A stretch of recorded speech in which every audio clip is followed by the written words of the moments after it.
Mwanzo mlango wa 2. Kwa hiyo mbingu na dunia zikakamilika pamoja na vyote vilivyomo. Kufikia siku ya 7, Mungu alikuwa amekamilisha kazi aliyokuwa akiifanya. Hivyo siku hiyo ya 7 akapumzika kutoka kazi zake zote.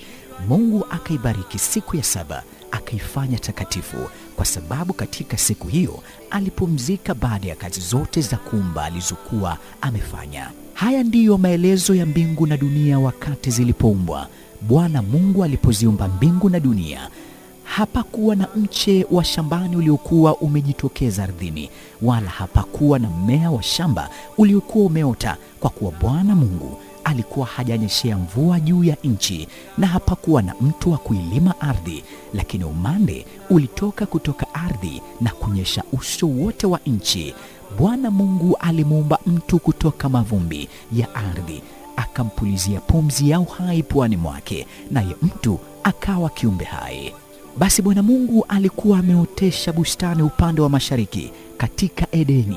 Huko akamweka huyo mtu aliyemuumba. Bwana Mungu akafanya aina zote za miti ziote kutoka ardhi, miti yenye kupendeza macho na mizuri kwa chakula. Mti wa uzima ulikuwa katikati ya bustani, na pia mti wa kujua mema na mabaya. Mto wa kunyeshea bustani ulitiririka toka Edeni. Kuanzia hapo ukagawanyika kuwa mito minne.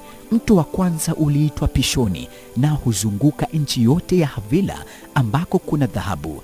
Dhahabu ya nchi hiyo ni nzuri, bedola na vito shohamu pia hupatikana huko. Jina la mto wa pili ni Gihoni, ambao huzunguka nchi yote ya kusini.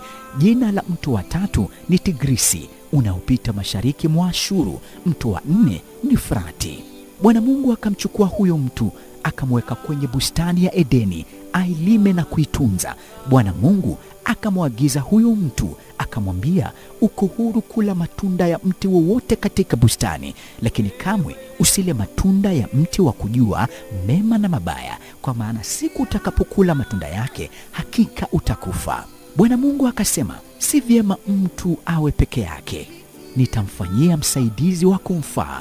Basi Bwana Mungu alikuwa ametengeneza kutoka ardhi wanyamapori wote na ndege wote wa angani, akawaleta kwa huyu mtu aone atawahitaji.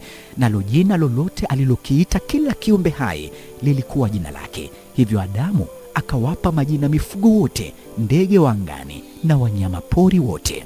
Lakini kwa Adamu hakupatikana msaidizi wa kumfaa. Hivyo Bwana Mungu akamfanya Adamu kulala usingizi mzito, naye alipokuwa amelala akachukua moja ya mbavu zake akapafunika mahali pale kwa nyama.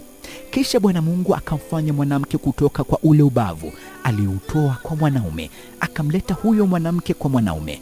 Huyo mwanaume akasema, huyu sasa ni mfupa wa mifupa yangu na nyama ya nyama yangu. Ataitwa mwanamke, kwa kuwa alitolewa katika mwanaume. Kwa sababu hii mwanaume atamwacha baba yake na mama yake na kuambatana na mkewe, nao watakuwa mwili mmoja.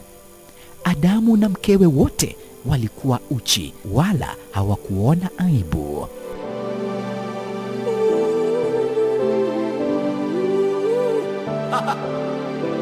Thank you, Lord. Thank you, Jesus. I love you, Lord.